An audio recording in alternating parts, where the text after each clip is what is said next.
অপদস্থ, তাদের ক্ষতিগ্রস্ত বিভিন্ন করার চেষ্টা করছে। এবং আমরা আজ পর্যন্ত দেখে আসছি তারা এই ইহুদি জাতিকে পৃথিবীর কোন ইউরোপীয় রাষ্ট্র তাদের জায়গা দেয় নাই। ফ্রান্স বলেন, জার্মানি বলেন, যারা ইউরোপের বড় বড় দেশ, শক্তিশালী তাদের অর্থনীতি দ্বারা সবচেয়ে বড় ধনী যারা, তারা এদেরকে জায়গা দেয়নি। কিন্তু তাদের বর্তমান অবস্থায় দেখা যায় যে তাদের ভালোবাসা ইসরায়েলের প্রতি সর্বোচ্চ। এটা কারণ কি? তুমি যদি ভালোই বাসো তো তোমাদের দেশে অবস্থান তাদের জায়গা দাও। কেন ওই মধ্যপ্রাচ্যে এদের অবস্থান থাকবে? মধ্যপ্রাচ্যে কেন এদের জায়গা দিতে হবে?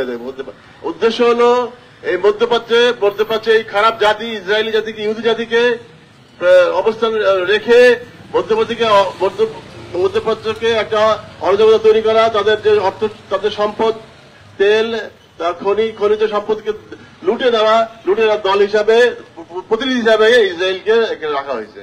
এবং আপনারা দেখতে পাচ্ছেন তাদের এই যে যুদ্ধ প্রায় 9 বছর ধরে এই যুদ্ধ যে চলছে, তারা আগ্রাসন চালাচ্ছে।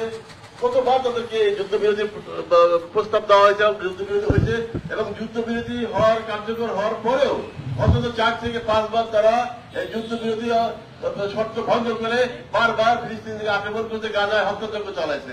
এরা একটা বেইমান, একটা অমানুষ জাতি, যারা পৃথিবীর সর্বোচ্চ খারাপ জাতি হিসেবে পরিচিত। এবং তাদের দোষর হিসেবে আছে আমেরিকা এবং ভারত।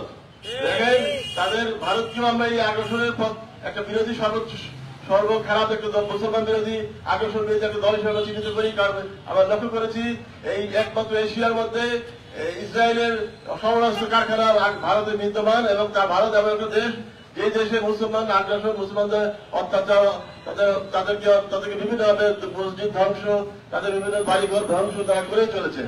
অথচ তারা বিভিন্ন মুসলিম দেশে যে তারা তাদের পণ্য বিক্রির ব্যাপারে তারা খুব উদার হয়ে যায়, তাদের ভালোবাসার শেষ নাই।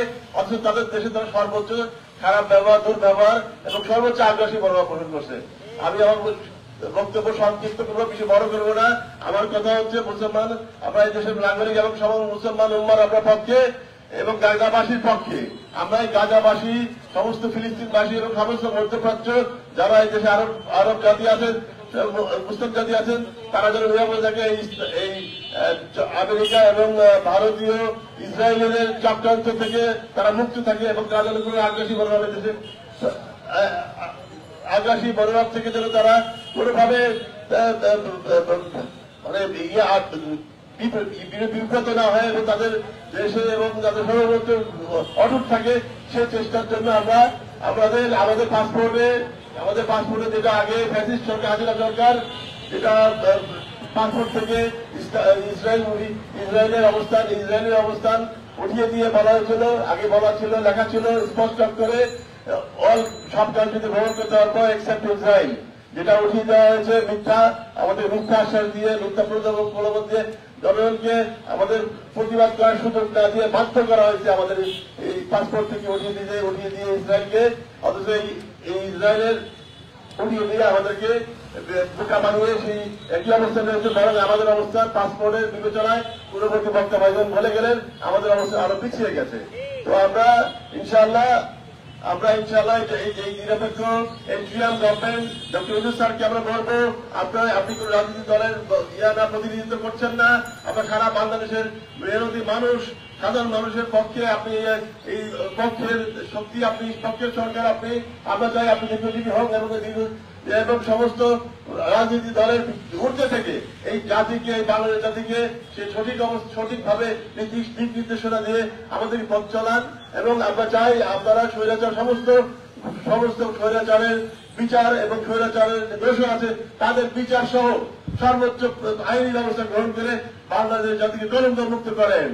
এবং আমরা চাই আপনি সেই পূর্বের মতো এই পাসপোর্টে আপনি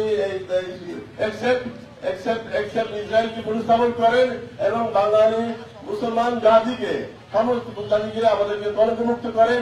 ফ্যাসিস্ট সরকারের সমস্ত রকম খারাপ উদ্দেশ্য, খারাপ ফ্যাসিস্ট নাই, ফ্যাসিস্টের কোন রকম তাদের কোন শাসন ব্যবস্থার কোন রকম অন্যায় কোন রকম আমরা কোনোভাবে মেনে নেব না। আমরা আজকে বারো পর্যন্ত সবাই এসেছি আপনার কাছে করতে আবেদন জানাতে, আমরা যেন আমার জন্য আপনার কাছে সেই যে বিষয়ে আমার মানবিক আবেদন এবং আমাদের আত্মার আবেদন ইসরায়েলকে আমাদের পাসপোর্ট থেকে করা মুছে ফেলা তাদের দেশ ভ্রমণের জন্য সমস্ত রকম প্রক্রিয়া বন্ধ করে দেওয়া, এটা আপনি আমাদের এই আবেদন আপনি সদরে গ্রহণ করবেন এবং খুব দ্রুত নিষ্পত্তির ব্যাপারে সহযোগিতা করবেন। আপনার কাছে সেই প্রত্যাশা কামনা করি। আমরা সকল মুসলমান এবং গাজাবাসীর প্রতি আমাদের সর্ব